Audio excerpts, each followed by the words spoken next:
Our next speaker is Professor Alan Reid from Austin, and he will talk about determining hyperbolic tree manifolds by geometric spectra. Obrigado. Well, thanks to the organizers for their very kind invitation. É grande prazer voltar aqui no IMPA de novo. Obrigado. Okay, so what I'm going to talk about, well, let me actually fix notation here. So for the rest of time, M will always stand for a closed orientable hyperbolic tree manifold.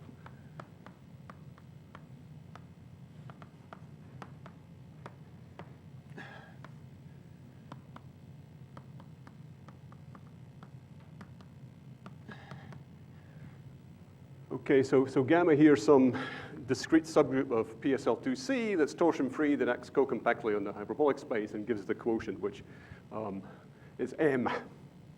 So what I'd like to talk about today is, to what extent M can be determined by various geometric spectra that I'll talk about as the talk unfolds. So the kind of the theme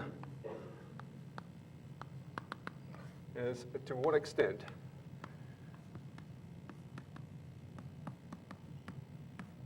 M, and let me just put this in quotes right now, can be determined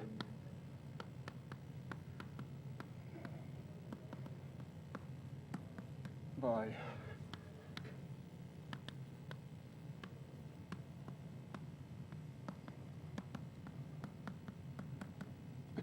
various geometric spectra. So I'll make that somewhat more precise as the talk unfolds.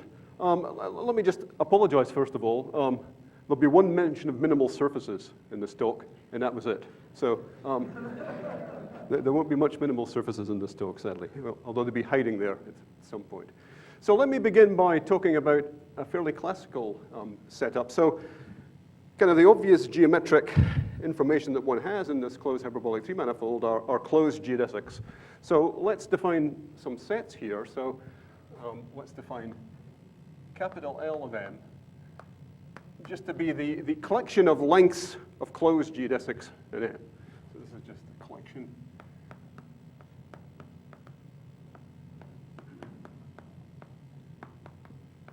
of lengths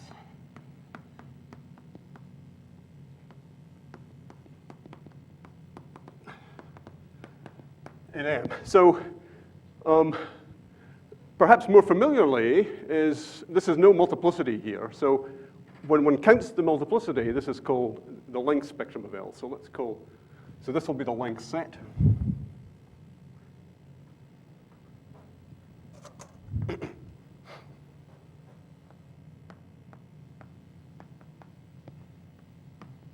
And let's call script L of M.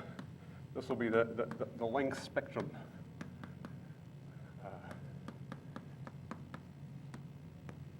of M. And so this is the collection of lengths of all closed geodesics counted with multiplicity. So this is the collection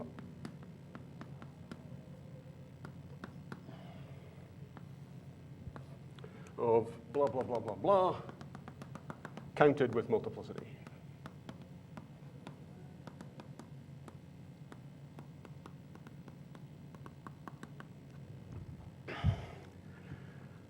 Now, one other thing I'd like to sort of stick in here is what's called the rational length set. And the reason for doing that is I'm going to be interested in, well, determining these guys by geometric spectra. Well, quite often one can't quite get the manifold on the nose, but one can get it up to commensurability. So recall, what's that? Well, just the number of them. Okay, so the number of free homotopy classes of a fixed length. So this guy may have length 1. And there may be another guy over here that's of length 1 that's not in the same free homotopy class. So just count those. Okay. So recall that M1 and M2 are commensurable if, well, we can find a common finite sheeted cover.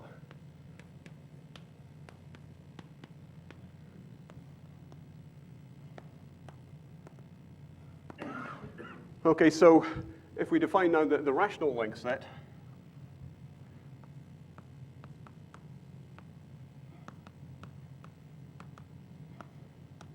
So let's just call that QL of M. So we'll just define this to be all rational multiples of lengths of closed geodesics. All.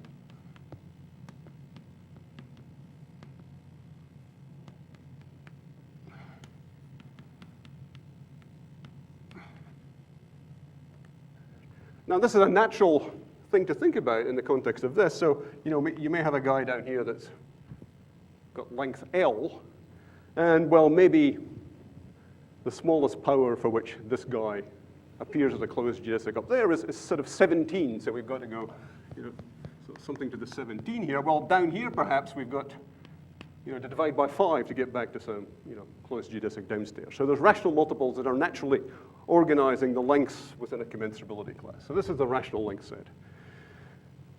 Okay, so one may ask the question, to what extent these sets determine the manifold. Okay, so let's define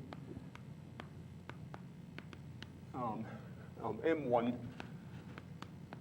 and M2 to be length equivalent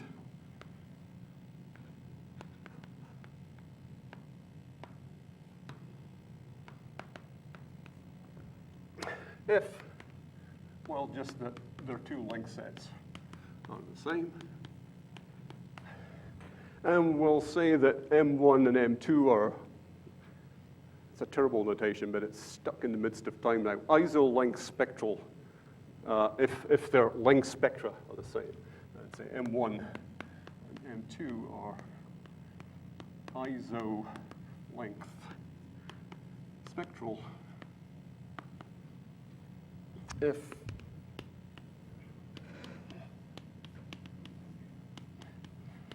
the lengths of closed geodesics counted with multiplicities are the same.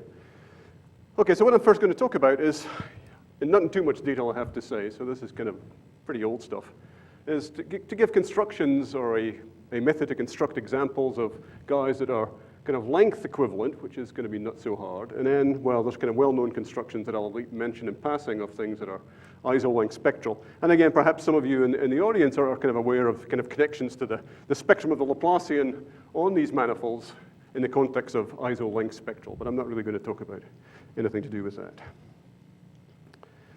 Okay, so let's talk about how we might construct examples to be length equivalent. So, constructing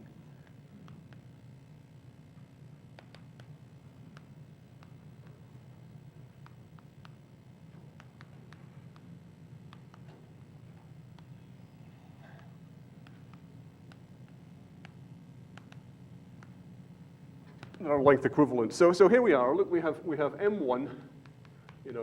He's in Rio de Janeiro, and M2. Well, let's say that he's in Scotland. So just for the sake of being precise. Anyway, they're miles and miles apart. But the task is that here, if we see a guy of length 20, we've got to see a guy of length 20 over here. I don't care what the multiplicity is. I just want to make sure that if length 20 is here, length 20 is there, etc. So how can we do that? Well, perhaps one way to help facilitate that is to arrange that M1 and M2 finitely cover a given manifold. So maybe this is the picture we want to think about first of all. So this looks like H3 mod gamma. And so then, well, here's a guy down here. Here's some closed geodesic gamma, say, down in M. And what's our task? Well, our task is to somehow cook up a way that if you look at how gamma behaves in these two covering spaces, quote, it behaves almost the same. Again, I don't care about multiplicities. What I do care about is that, somehow I do see the same thing over here, and I see the same thing over there. So how do we make that somewhat precise? Well, so making this precise, so what do we need to do?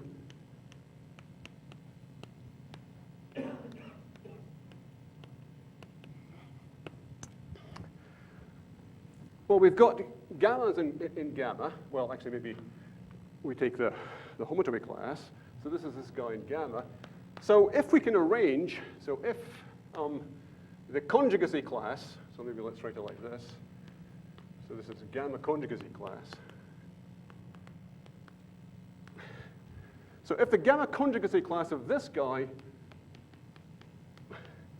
meets gamma 1, then that's going to give us something that corresponds to gamma 1 inside, sorry, that corresponds to something, a conjugate of gamma that lives inside the group gamma 1, okay?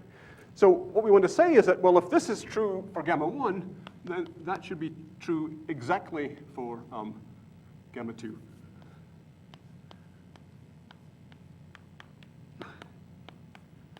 So whenever a conjugacy class meets gamma 1, it has to meet gamma 2. Again, I don't care about the cardinality of the intersection. That will come later. But this is the picture that one needs to think about to arrange that geodesics behave the same way in these finite shaded covers. So there's a little lemma now that one can prove. Actually, maybe before I state the lemma, let's maybe make a definition.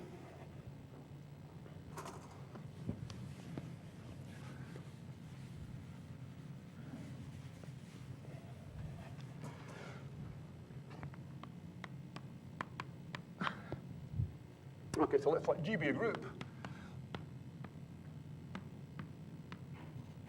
And typically I'm thinking about a finite group here, but let's just leave it like this. And H, K subgroups of G. We'll say H and K are element-wise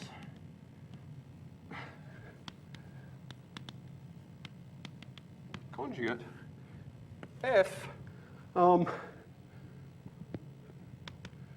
for any conjugacy class C in G, we have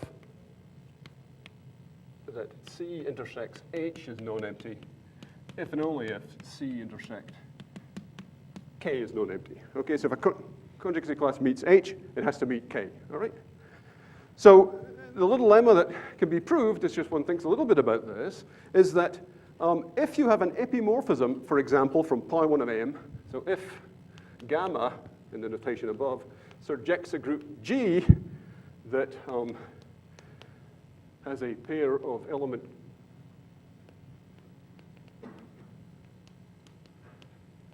element-wise conjugate subgroups H and K, then if you look at the preimages of these define subgroups of finite index inside gamma. Well, if you call them gamma sub H and gamma sub K, then these guys will satisfy the properties, i.e. the covers corresponding to H and K will indeed be length equivalent. Okay, so then the covers MH and MK of M again, hopefully that's clear what I mean here. It's just the covers corresponding to the finite index subgroups that are the pullbacks of H and K inside gamma.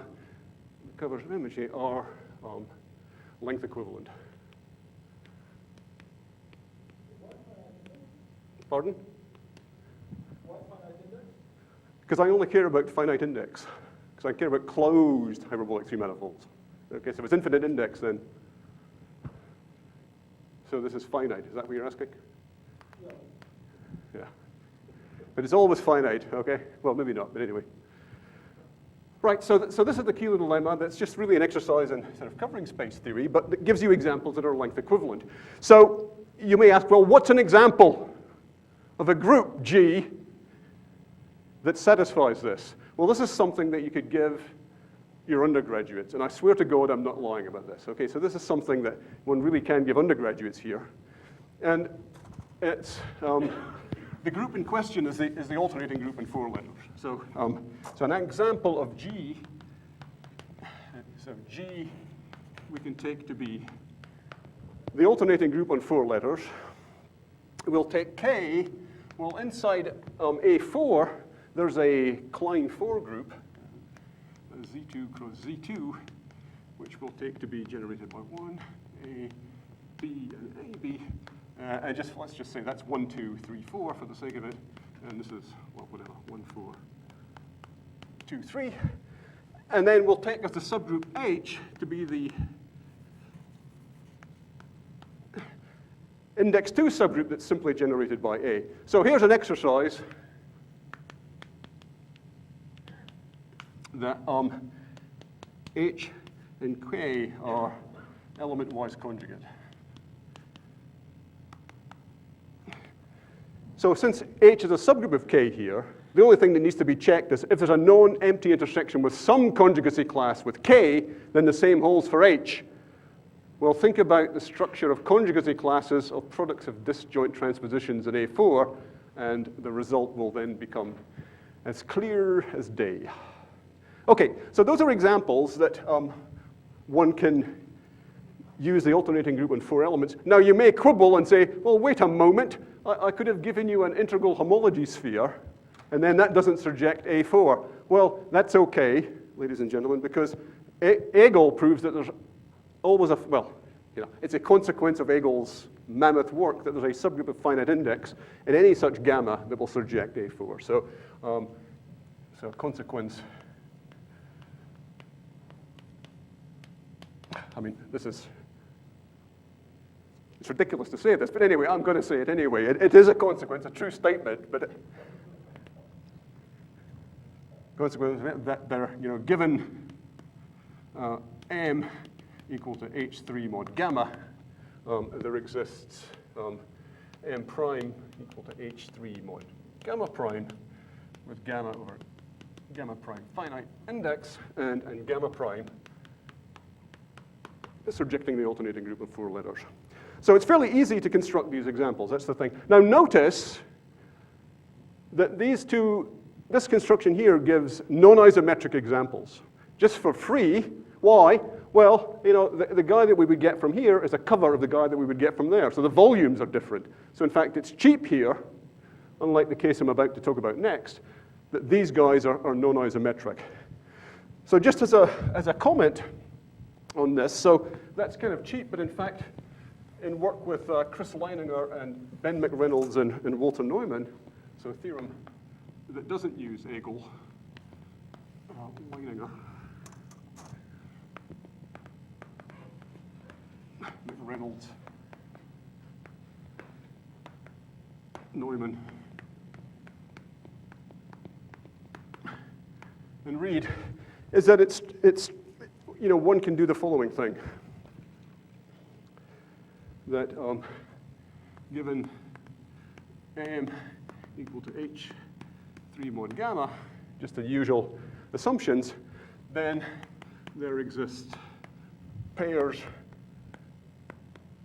MJ, NJ of finite covers of M such that these examples are length equivalent,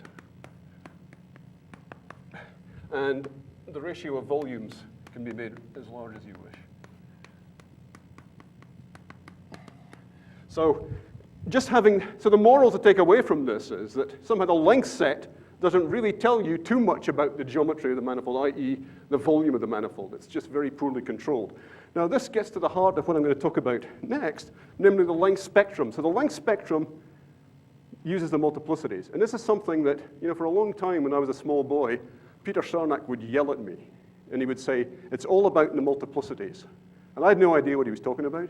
But 20 years later, I understand why it's all about the multiplicities. So somehow the multiplicities are somehow the key thing that gives kind of a richer structure that gives kind of more volume control when looking at things like isospectral manifolds. So let me just touch on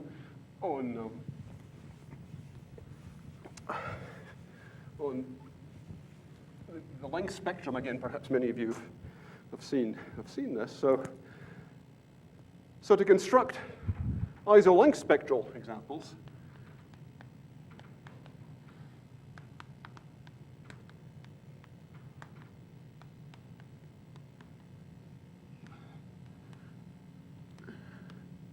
well, what do we have to do? Well, we have this kind of little elementary construction that sort of says, well, if you intersect the conjugacy class here and you intersect the conjugacy class here, then you get the right thing for lengths. Now, how do you control multiplicities? Well, that's done with a bit more careful attention to how these conjugacy classes meet the subgroups H and K. So this is what Sunada called almost conjugate pair. So this is a construction due to Senada that, so let's let G be a finite group.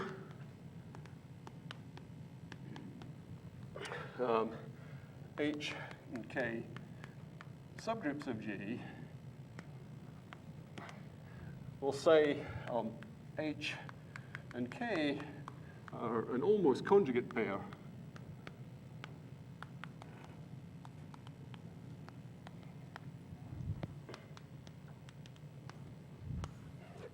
If, well,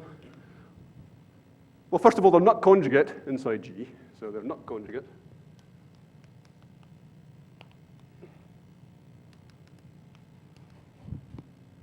And also, what we need is that if you look at the cardinality now of the intersection of a conjugacy class C with H, that equals the cardinality of the intersection of the conjugate class of C with K. So again, one has to kind of, think that through, but that's kind of the crucial extra information to make sure that the multiplicities are going to be the same. So then the result of Senada is that if you have an epimorphism from gamma onto G, then the pullbacks of H and K, or the covering spaces corresponding to those, will be iso-length spectral, indeed isospectral for the Laplacian.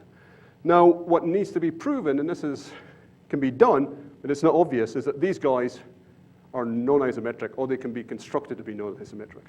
So Senada.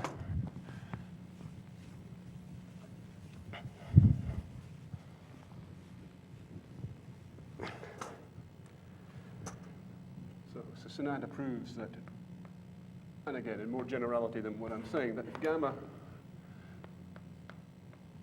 surjects onto the group G with H, K, an almost conjugate pair,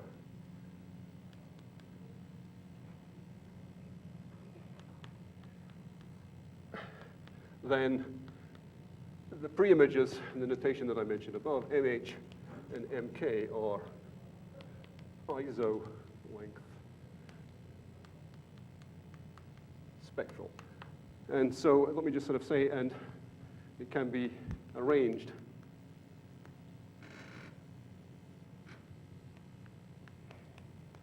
that these are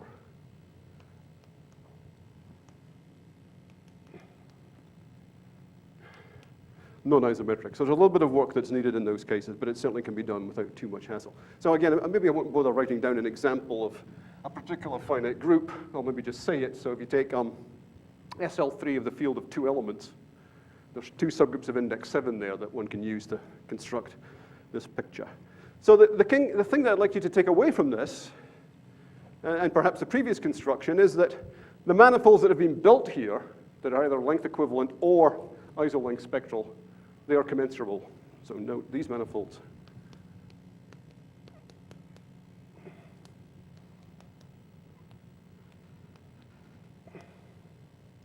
are commensurable. Now, in the context of hyperbolic manifolds in dimension 3, there's one other construction that's known, that's due to Vignerat. And so there's another construction due to Vignerat, and this uses arithmetic methods to construct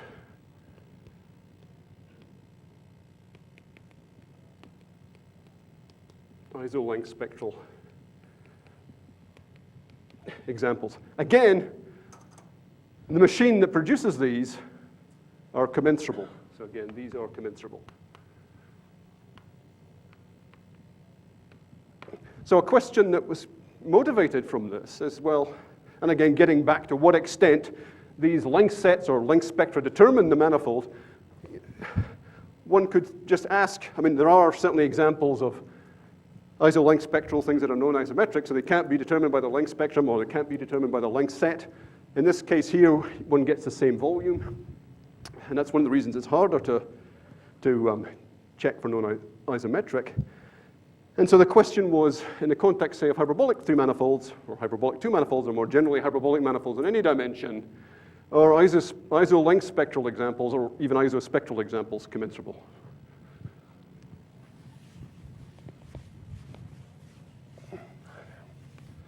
So, question or ISO length spectral examples commensurable. And let's just say here for hyperbolic manifolds.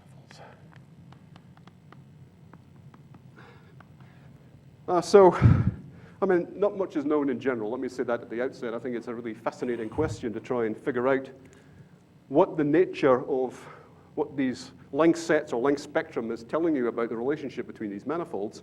But let me just sort of comment on some known results.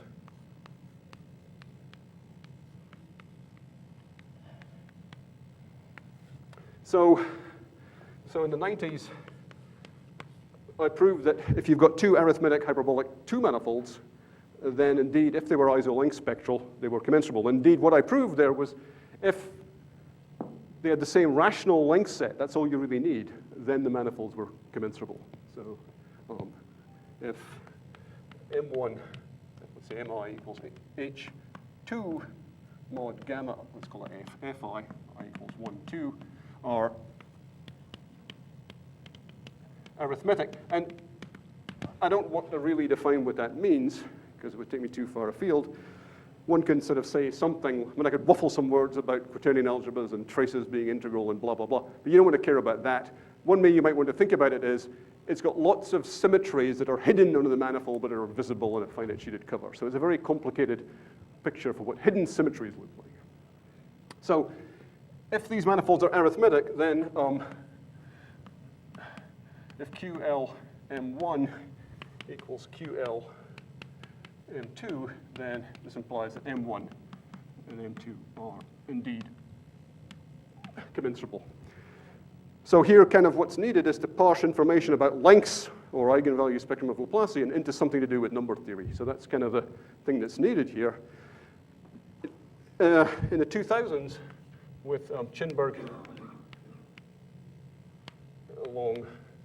Hamilton, Emily Hamilton, not any other Hamilton you might be thinking about if you're a differential geometer. Hamilton, Long, and myself. We proved the same thing for arithmetic three manifolds. Same.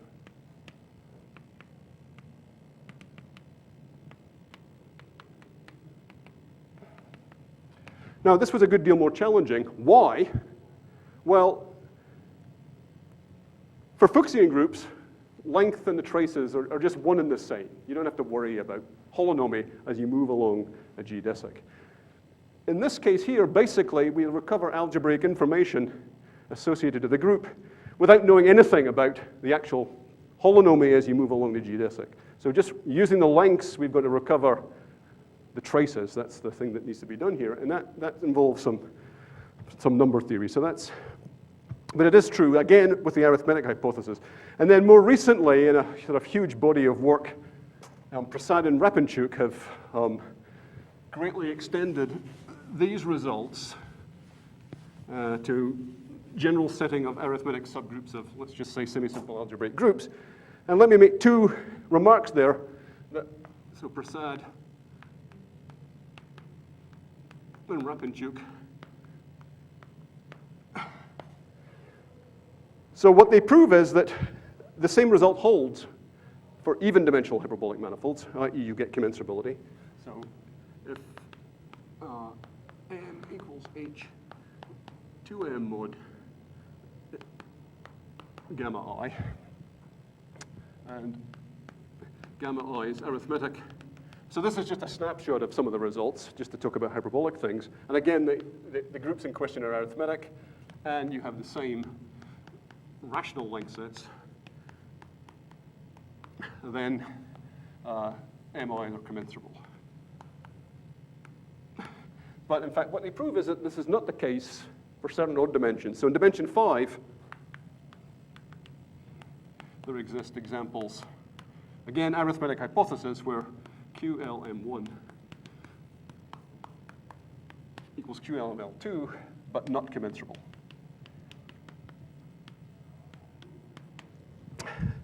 And this gets into some very interesting aspects of the theory of division algebras and what their maximal subfields can look like. So it's a very beautiful theory that they've developed that relates these kind of geometric questions to very beautiful, interesting questions about division algebras. So it's a cautionary tale from the point of view of this question here. Are isolength examples commensurable? Well, these guys here might be good candidates to look at. I mean, it's not known what their length spectra actually is. It's just known that they have the same rational length sets. Okay. Right, so that's some geodesic submanifolds of dimension 1. So given the kind of person that I am, I kind of like geodesic submanifolds of dimension 2. Now, sadly, from the perspective of hyperbolic three-manifolds, talking about totally geodesic surfaces immersed in hyperbolic three-manifolds, well, by and large, most of them have none. So, you may as well stop talking. However, again, with the arithmetic assumption, once there is one, there's infinitely many non-commensurable ones that you can make sense of a spectrum that I'll now define. So, so this part here, this is older work with McReynolds.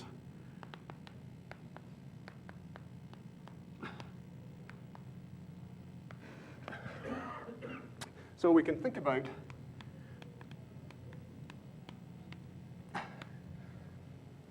looking at totally geodesic surfaces.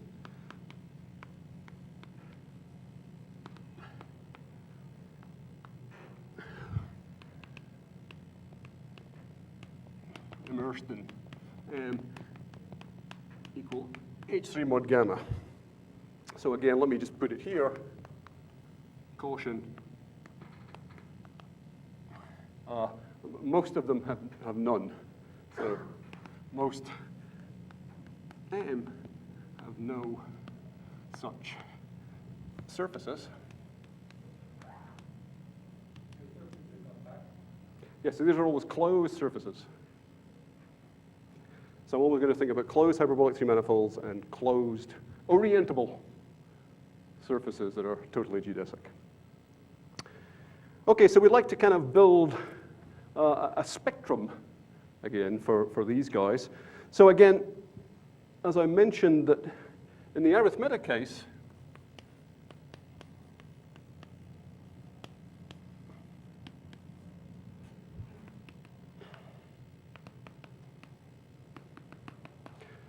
if you know there is one closed totally geodesic surface in there, you can find infinitely many that have got nothing to do with the one that you originally started with. If there exists one such surface,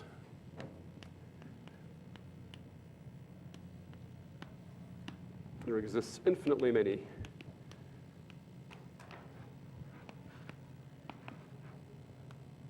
non-commensurable such surfaces.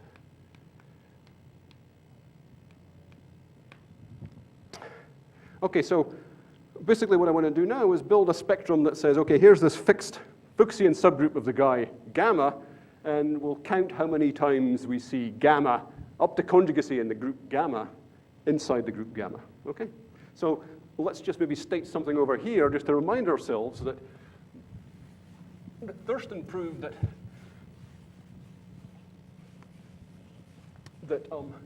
if you look at a fixed isomorphism class of a surface group of genus G, then there are only finitely many conjugacy classes, gamma conjugacy classes, inside gamma of groups isomorphic to that fixed surface group. So we can make sense here of saying there's a multiplicity to how this totally geodesic surface is mapped in.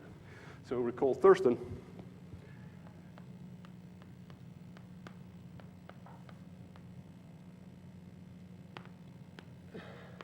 Again, with M equal to H3 mod gamma, with standing assumptions closed and orientable, then the number of gamma conjugacy classes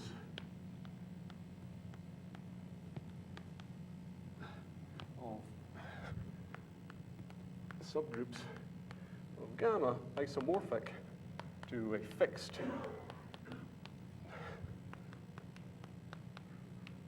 by 1 sigma of G, and again, because we're hyperbolic, we're really just thinking about G. bigger than or equal to 2, so just incompressible maps into the manifold M, this is finite. The number of gamma, blah, blah, blah, is finite. So let's just call this, denote by N G of gamma, all right? So this thing's finite, so I'm going to zoom in and only look at the subset of those guys that are going to be totally geodesic, i.e. the representation here is going to be Fuchsian.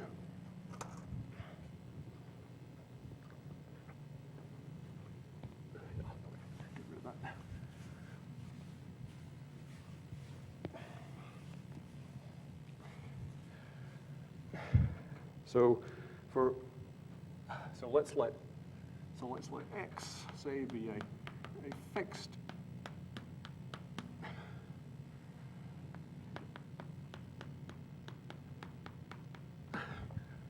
surface. So maybe this is homomorphic to a surface of genus G. It comes with a hyperbolic structure that's given by this fixed Fuchsian group F. That's the thing you've got to remember here.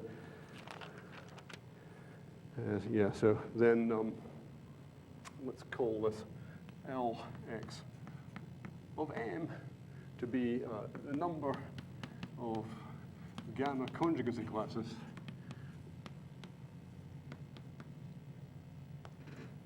of subgroups of gamma that are, well, we're allowed to move things around with PSL2C, so there could be this PSL2C conjugate of F that lives inside gamma that's not actually gamma conjugate to there, so we'll count that as well, that are PSL2C.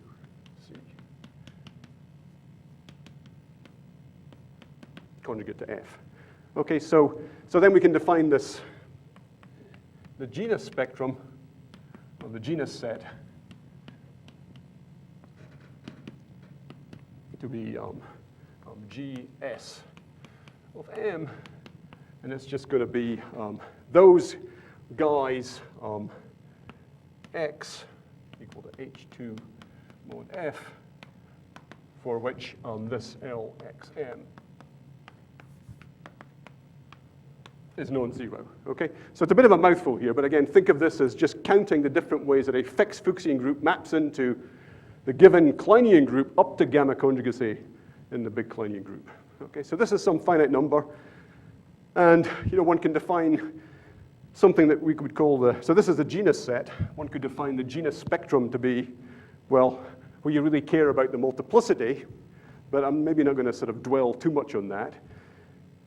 Suffice to say that there is a construction due to McReynolds and myself that actually builds arithmetic Kleinian groups that have got exactly the same genus set. So they've got exactly the same classes of Fuchsian subgroups inside the groups gamma. So perhaps I won't sort of dwell on that unduly.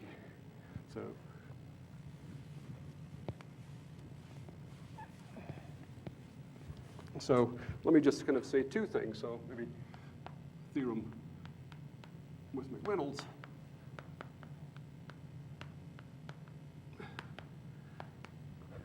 So the first thing is that there is, commensurability once again. So one can recover this kind of statement here, that if you've got two arithmetic Kleinian groups or arithmetic hyperbolic three manifolds, and they've got the same genus set, then they are commensurable. So let's see, M1, M2 be, again, arithmetic with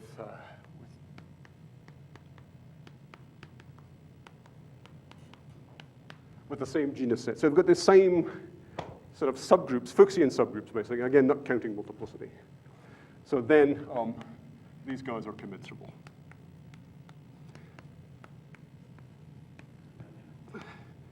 Now, you might think, well, maybe that's enough information to pin down the three manifold. I mean, it seems kind of tricky to have all these totally geodesic surfaces washing around in this hyperbolic three manifold, and they'd be different. But in fact, again, like in the case of length set, we're able to build examples that are non-isometric arithmetic hyperbolic three manifolds for which you do have this quality. And moreover, one can actually do a version of the spectral one as well. So if you can build examples for which the multiplicities are also the same, which is kind of surprising. So secondly, there exist examples of M1 and M2 as above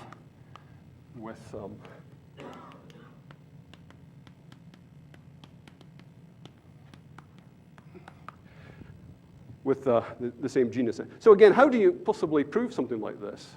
Well, again, it's a matter of understanding, well, what does it mean to be arithmetic? Now, given that I haven't told you, then this will make no sense. But again, it's a matter of translating these geometric data back to say something meaningful about the algebraic substructure of certain quaternion algebras that arise in this construction.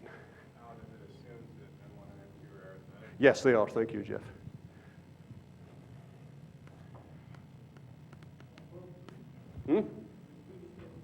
Yeah, so here.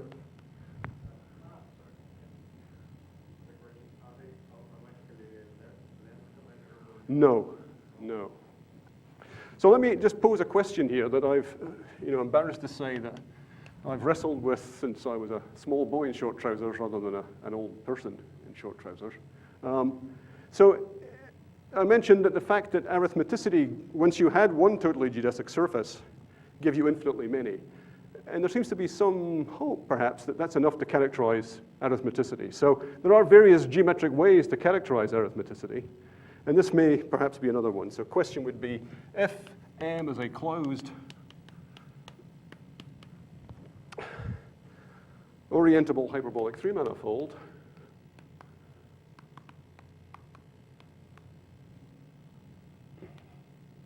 hyperbolic, and M contains infinitely many totally geodesic surfaces, again, closed, orientable.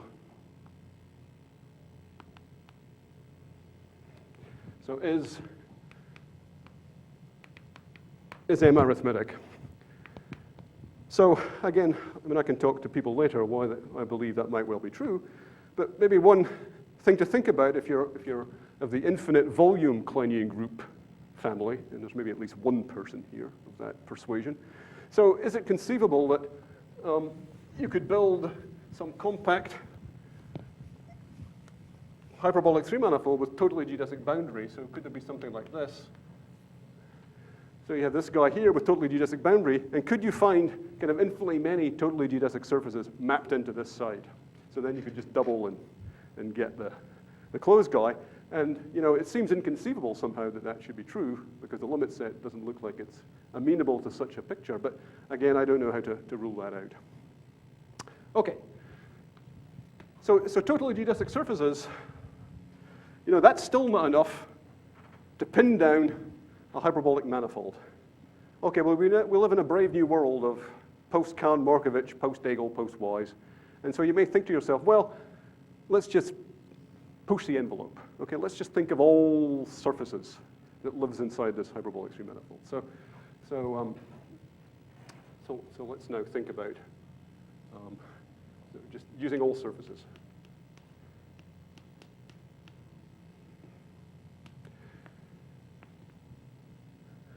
So again, let's just recall, as has been mentioned a few times at the conference, that it's a theorem of Kahn and Markovich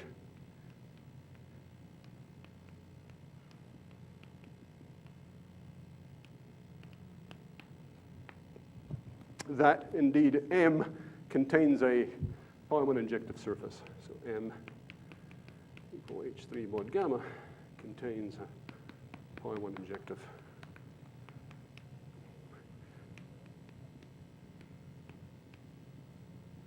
closed surface. And indeed, again, as has been mentioned on many occasions, these guys are almost Fuchsian. So they're quasi-Fuchsian, and they're really close to Fuchsian indeed. These are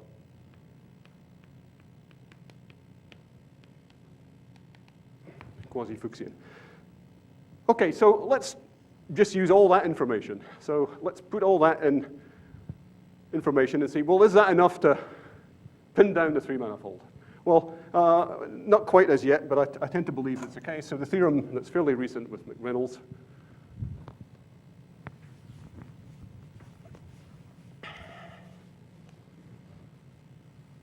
So let me state it informally, and then I'll state it more formally. So in theorem,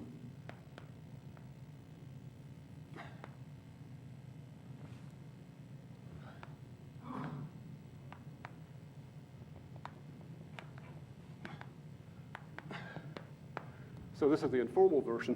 So let's put that in yellow.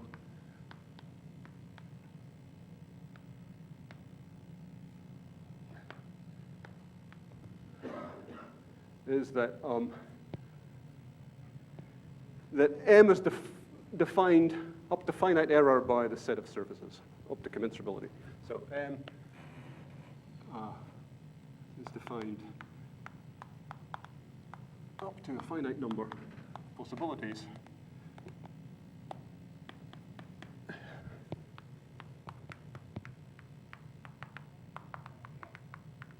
by the set of surfaces.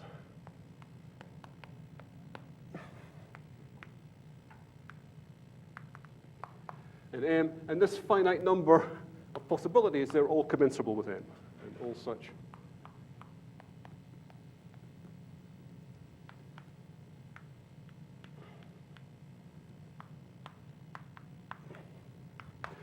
Okay, so let me make this precise now, just to be clear, but hopefully you got a sense of what we're trying to do here. We're now, instead of just using totally geodesic, of which there may be none, we just throw all these surfaces in. So again, as has been mentioned many times, there are lots of surfaces in these closed hyperbolic three-manifolds. So just to give some idea, so Kahn-Markovich again, building on work of Joe Masters using their annals paper. So what they show is that the number of guys of genus G can be estimated.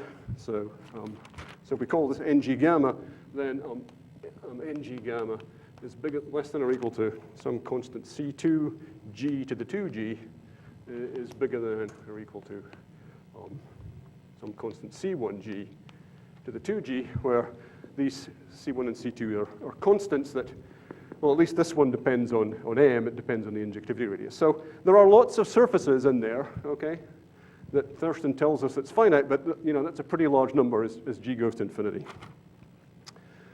Okay, so let me again make a definition to try and make this more precise.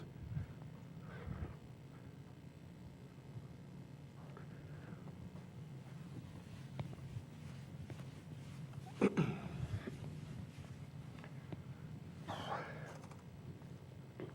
what do I want to say here?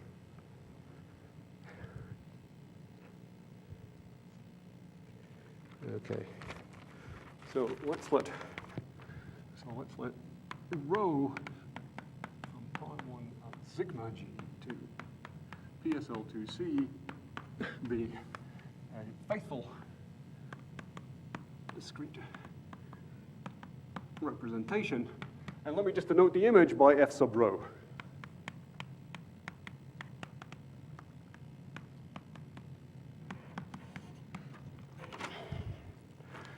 So let's denote by L sub rho of M to be equal to the number of gamma conjugacy classes of subgroups of gamma that are PSL2C conjugate to F rho.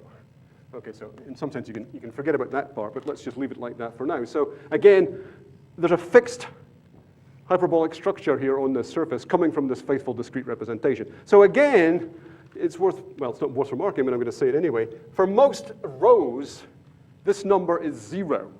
Okay, the way that I've said. Why? Because most of these things have transcendental traces, and that's not going to live inside gamma. So this is typically 0.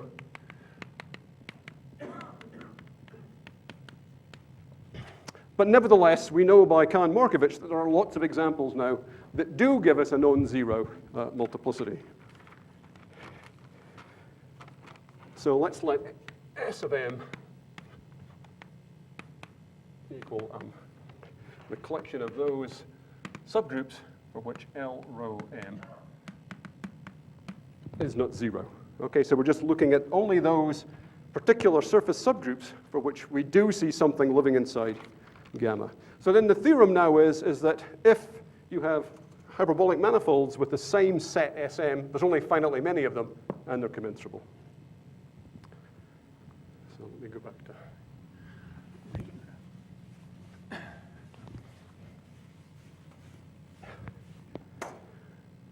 Okay, so the precise version of the theorem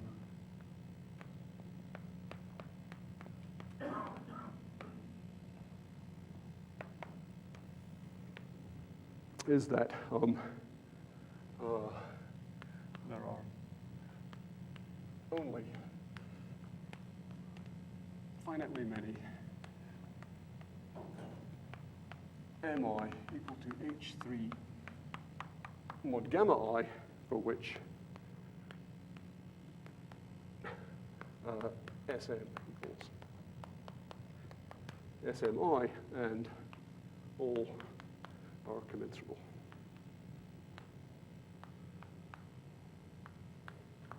Okay, so hopefully that's made that clear as to what we meant here, that we're looking at fixed representations of a surface group inside the Kleinian group. So again, let's think about what the possibilities are for surface groups inside Kleinian groups, co-compact Kleinian groups. Well, they're either going to be quasi-Fuchsian, so remorque,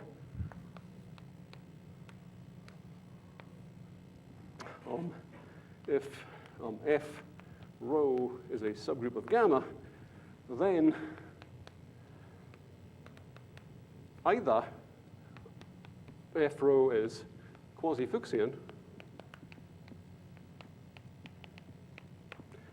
or the other case that comes out is, again, this uses work of Bonahon and Thurston, that F rho is what's called a virtual fiber group. So it is a virtual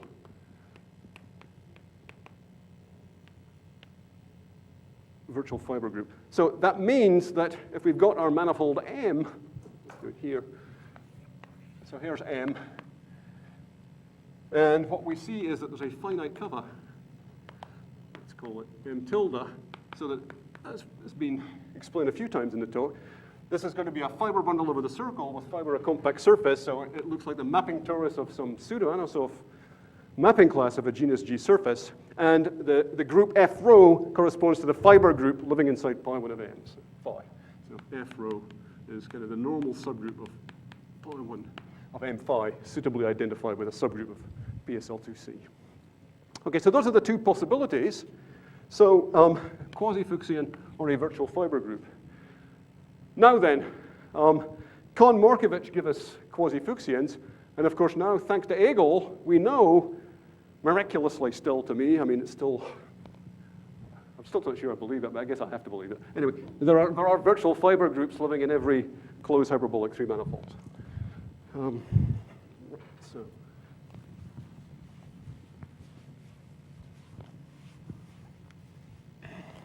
So Hegel, gamma contains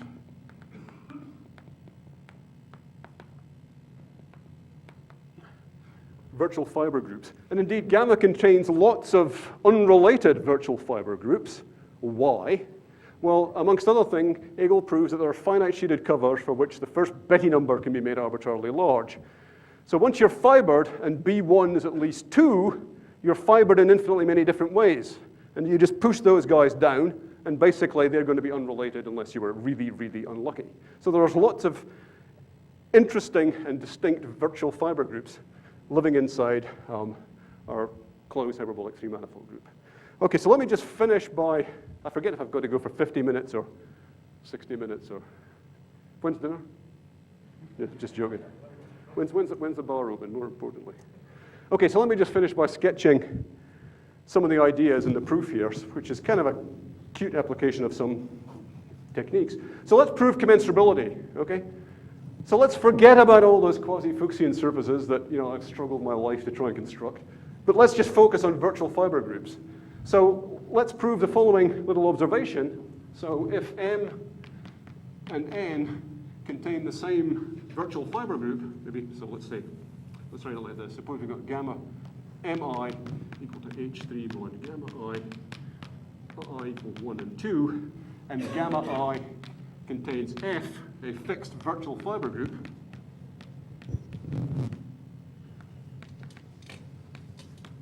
then these are commensurable. Then M1,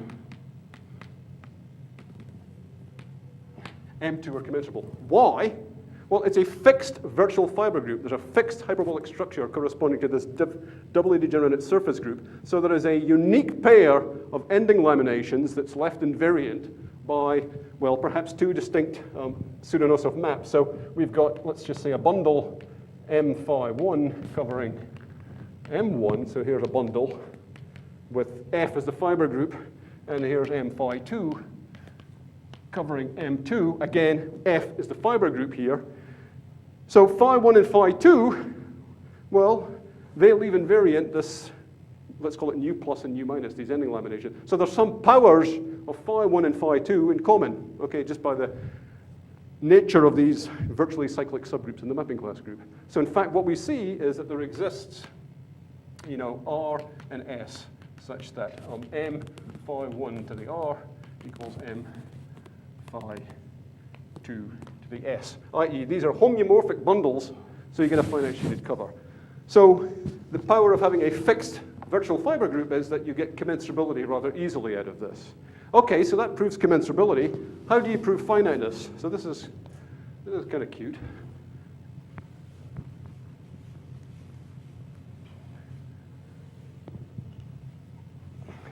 So finiteness.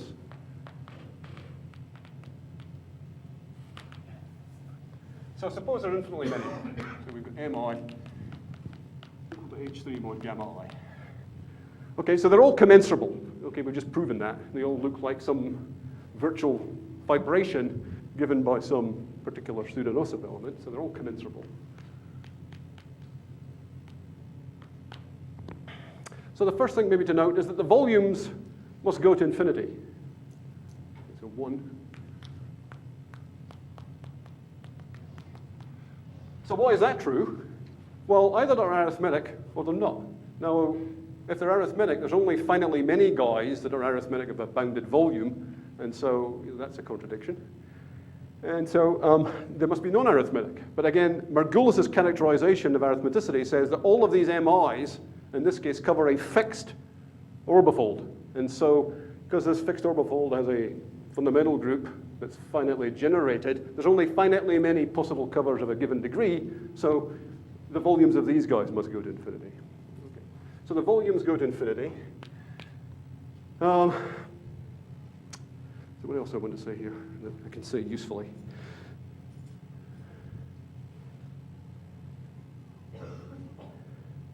Okay, so perhaps the thing to say is the following. So let's fix attention on, so these guys here, they've all got these virtual fiber groups. So choose the smallest genus one that's in all of them. So each of the MIs, each of the gamma I contains F, a minimal genus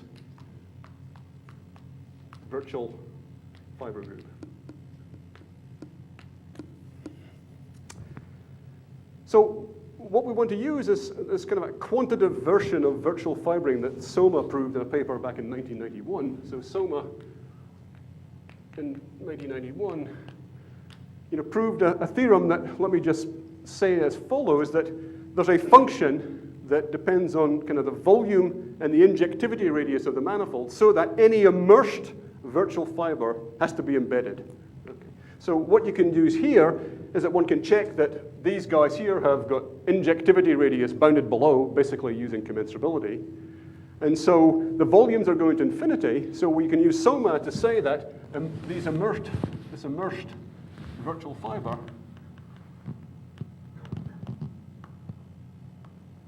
is embedded. So now we have this embedded virtual fiber. Well, if you're lucky, that's a bundle. And if you're unlucky and the surface separates, well, it's almost a bundle. There's a double cover of that manifold for which that separating surface becomes a fiber and a fibration over the circle. So let's forget about that second case for now. It doesn't really make too much difference to the argument. So let me just...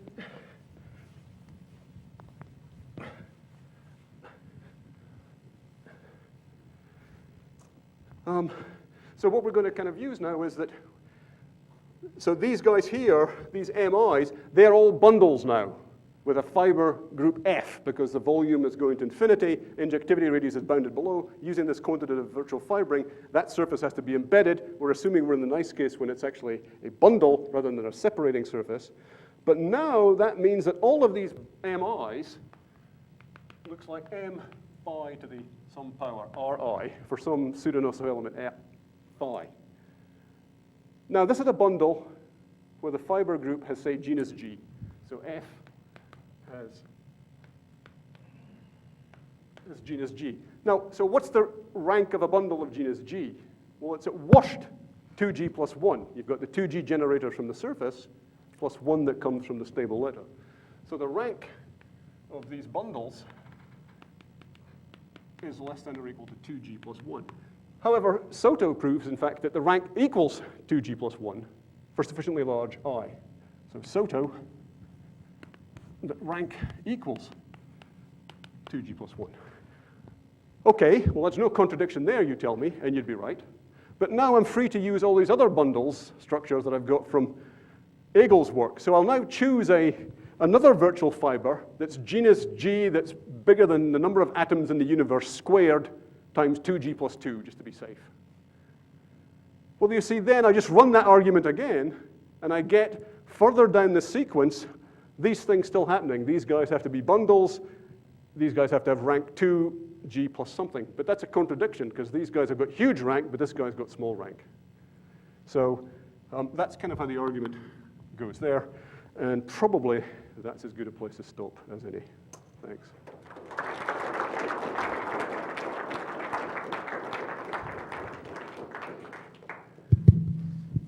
Okay, any questions? Alan, Misha. That theorem there, do you know that finite number is bigger than 1? No, I think it is 1, actually. It's just idiocy prevents me from proving it as 1. Does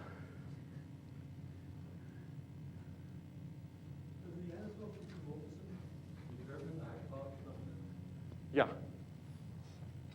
I mean, it's just kind of most of rigidity. Once you've got the hyperbolic structure by Thurston, then your most of rigidity says it's unique. Was that the question? So, in other words, you can have, if I have two non-conjugate adequate components of the surface, they can keep the same hypothesis. Oh, they could, yeah. You can have different bundle structures. That's right. That's possible. That's possible, yeah. So you could be fibered in many, many different ways, in fact.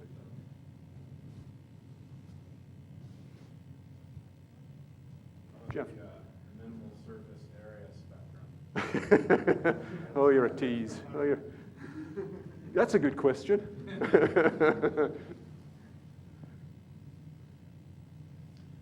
Okay, let's thank the speaker again.